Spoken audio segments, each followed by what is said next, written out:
Selamat pagi anak-anak ibu kelas 5. Apa kabarnya hari ini? Mudah-mudahan semuanya baik. Salam sehat, salam semangat.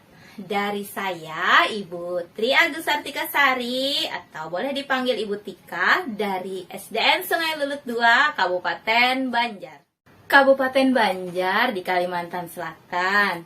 Banjar manis punya sebutan. Jangan kendor, jangan lalaikan. Tetap jaga protokol kesehatan. Ingat selalu terapkan 3M. Memakai masker, mencuci tangan, dan menjaga jarak. Baiklah, sebelum kita memulai pelajaran, jangan lupa dimulakan dengan bismillah, disudahi dengan alhamdulillah. Begitulah sehari dalam hidup kita, mudah-mudahan dirahmati Allah. Jadi sebelum kita memulai pelajaran hari ini, mari kita bersama-sama membacakan basmalah. Bismillahirrahmanirrahim. Oke, hari ini kita akan belajar tema 1, organ gerak hewan dan manusia. Subtema 3, lingkungan dan manfaatnya di pembelajaran kedua. Di mana tujuan pembelajaran kita hari ini? Yang pertama adalah setelah pembelajaran ini selesai, diharapkan anak-anak ibu bisa menentukan ide pokok pada suatu paragraf. Yang kedua, bisa mengembangkan ide pokok tersebut menjadi sebuah paragraf. Kemudian yang ketiga, dapat menjelaskan kelainan pada tulang. Dan yang terakhir, bisa mengidentifikasi apa penyebab dari kelainan tersebut. Pembelajaran kali ini tentunya sangat bermanfaat untuk kegiatan kita sehari-hari. Misalnya, dengan mengetahui cara mengembangkan ide pokok, kalian yang hobi menulis akan memiliki arah nantinya untuk mengembangkan karya-karya tulis kalian.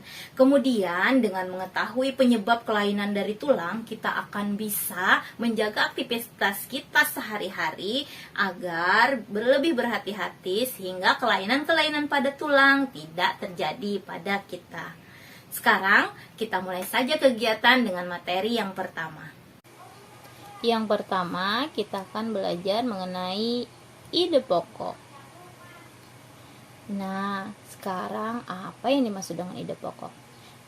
Kita harus tahu dulu istilah ide pokok itu sama saja dengan pokok pikiran dan sama dengan gagasan utama.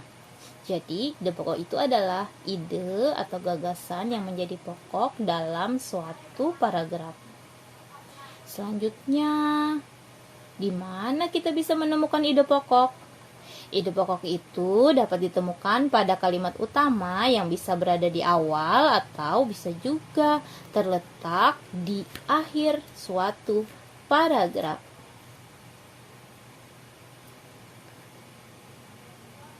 Kemudian, bagaimana cara menemukan ide pokok?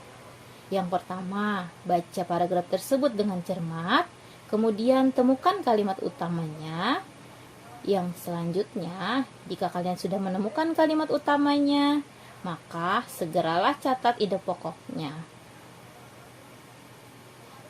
Berikut contoh menentukan ide pokok.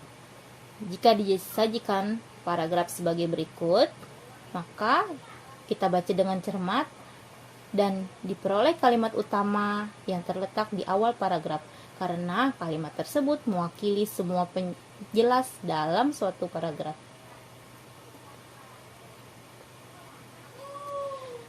Nah, sekarang bagaimana caranya mengembangkan ide pokok menjadi paragraf? Ide pokok dapat dikembangkan menjadi suatu paragraf dengan mengingat bahwa ide pokok itu berada pada kalimat utama dan paragraf itu terdiri atas kalimat utama ditambah kalimat pengembang. Nah, sekarang contoh mengembangkan ide pokok. Jika disajikan sebuah ide pokok sebagai berikut, tulang manusia dapat mengalami gangguan jika tidak dijaga. Dari ide pokok tersebut, kita akan mengingat kembali bahwa paragraf adalah kalimat utama ditambah kalimat pengembang. Kalimat utamanya tadi adalah tulang manusia dapat mengalami gangguan jika tidak dijaga. Kemudian kita kembangkan menjadi beberapa kalimat-kalimat pengembang sebagai berikut. Ada 3 kalimat pengembang di sini ya. Nah, dari kalimat utama dan kalimat-kalimat pengembang tersebut, maka dapat dibentuk suatu paragraf sebagai berikut. Mudah bukan? Dari paragraf yang telah kita buat tadi, kita temukan beberapa kelainan yang terjadi pada tulang manusia. Nah, sekarang kita bahas satu persatu ya. Kelainan pada tulang tersebut yaitu fraktura, osteoporosis, fisura, lordosis, skoliosis, dan kifosis. Yang pertama, fraktura.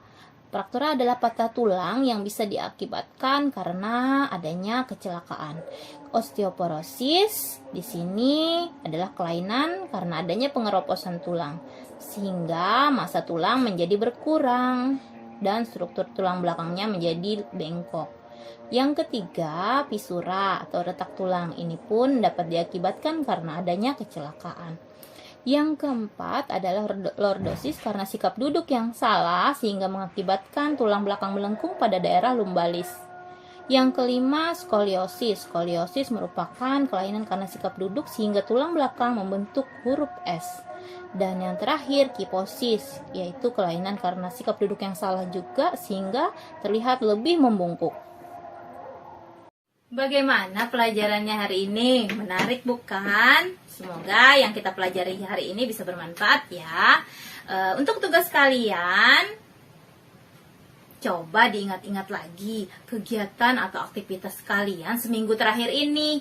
Kemudian kalian ingat-ingat apakah ada kegiatan yang mengakibatkan kelainan pada tulang.